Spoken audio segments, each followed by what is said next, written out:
ಇನ್ನು ಹೊನ್ನಾವರ ತಾಲೂಕಿನ ಕವಲಕಿಯ ಶ್ರೀ ಭಾರತಿ ಆಂಗ್ಲ ಮಾಧ್ಯಮ ಶಾಲೆಯಲ್ಲಿ ಜರುಗಿದ ಶಾಲಾ ಸಂಸತ್ ಉದ್ಘಾಟನಾ ಕಾರ್ಯಕ್ರಮವನ್ನು ಖ್ಯಾತ ಉದ್ಯಮಿ ಶಿಕ್ಷಣ ಪ್ರೇಮಿ ಪದ್ಮನಾಭ ಶಾನ್ಭಾಗ್ ಉದ್ಘಾಟಿಸಿದರು. ಶಾಲಾ ಸಂಸತ್ತನ್ನು ಉದ್ಘಾಟಿಸಿದ ಖ್ಯಾತ ಉದ್ಯಮಿ ಶಿಕ್ಷಣ ಪ್ರೇಮಿ ಪದ್ಮನಾಭ್ ಶಾನ್ಭಾಗ್ ಮಾತನಾಡಿ, ನಿರಂತರ ಅಧ್ಯಯನವು ಜ್ಞಾನವನ್ನು ಹೆಚ್ಚಿಸುತ್ತದೆ. ವಿನಯವಂತರಾಗಿ ತಂದೆ ತಾಯಿ ಗುರು ಹಿರಿಯರನ್ನು ಗೌರವಿಸಿ, ಸ್ವಾತಂತ್ರ್ಯ, ಸಮಾನತೆ ಮತ್ತು ಭ್ರಾತೃತ್ವದ ಗುಣಗಳನ್ನು ರೂಢಿಸಿಕೊಳ್ಳಿ. ವಿದ್ಯಾವಂತರನ್ನು ವಿಶ್ವವೇ ಗೌರವಿಸುತ್ತದೆ ಎಂದು ವಿದ್ಯಾರ್ಥಿಗಳಿಗೆ ಕಿವಿಮಾತು ಹೇಳಿದರು.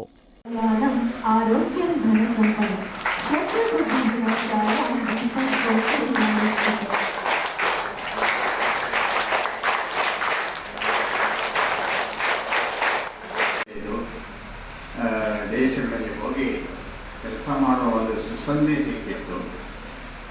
ಈಗ ಕಳೆದ 6 ವರ್ಷಗಳಿಂದ ನಾನು ಪುನಃ ನನ್ನ ಊರಿಗೆ, ನನ್ನ ಶಿವರಾಮ್ ಕಾರಂತರ ಹೇಳಿದಂತೆ ಮರಳಿ ಮಣ್ಣಿಗೆ ನಾನು ಬಂದಿದ್ದೇನೆ.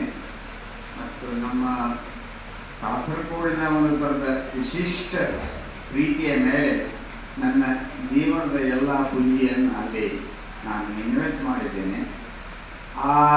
ಇದರಲ್ಲಿ ಒಂದು ಮುಖ್ಯ ವಿಷಯ ಅಂದರೆ, ನಮ್ಮ ಕಾಸರಗೋಡು ಬಹಳ ಚಿಕ್ಕ ಹಳ್ಳಿ.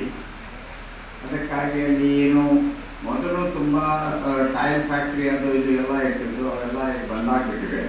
ಅದಕ್ಕಾಗಿ ಅಲ್ಲಿಯ ಜನರಿಗೆ ಒಂದು ಥರದ ಎಂಪ್ಲಾಯ್ಮೆಂಟ್ ಅಪಾರ್ಚುನಿಟಿ ಕೊಡಬೇಕು ಅಂತೇಳಿ ಬಂದು ನಾನು ಒಂದು ಕಾಟೇಜ್ ಟೈಪು ಟೂರಿಸ್ಟ್ ರಿಸಾರ್ಟ್ ಕಟ್ಟಿದ್ದೇನೆ. ಆ ಭಾಗ್ಯ ನನಗೆ ಮುಖ್ಯ ಅತಿಥಿಗಳಾಗಿ ಆಗಮಿಸಿದ ಹಿರಿಯ ನ್ಯಾಯವಾದಿ ಜಿಎಸ್ ಹೆಗ್ಡೆ ಹಡಿನ್ಬಾಳ್ ಮಾತನಾಡಿ, ಹಕ್ಕು ಮತ್ತು ಕರ್ತವ್ಯ ಒಂದೇ ನಾಣ್ಯದ 2 ಮುಖಗಳಿದ್ದಂತೆ. ಭಾರತದ ಸಂವಿಧಾನವು ವಿಶ್ವದ ಅತ್ಯುತ್ತಮ ಸಂವಿಧಾನವಾಗಿದೆ. ಪ್ರತಿಯೊಬ್ಬರಿಗೂ ಸಂವಿಧಾನದ ಜ್ಞಾನವು ಅತ್ಯಗತ್ಯವಾಗಿದೆ ಎಂದು ಹೇಳಿದರು.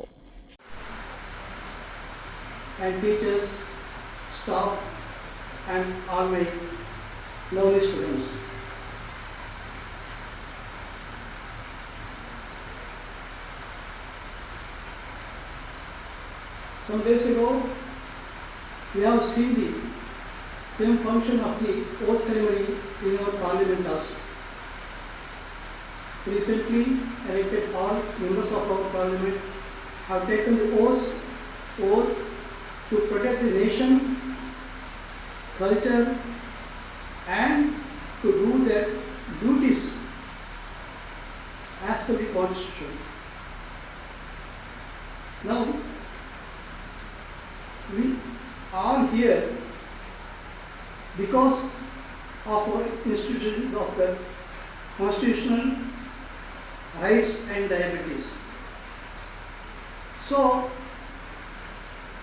we are very grateful.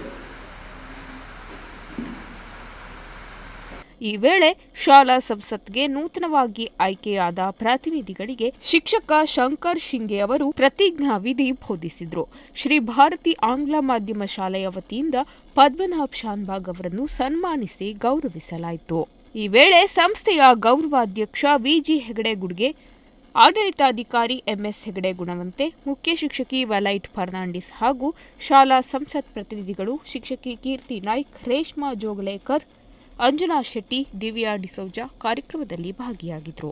Nagaraj Naik, Nudisiri news, Honnavar.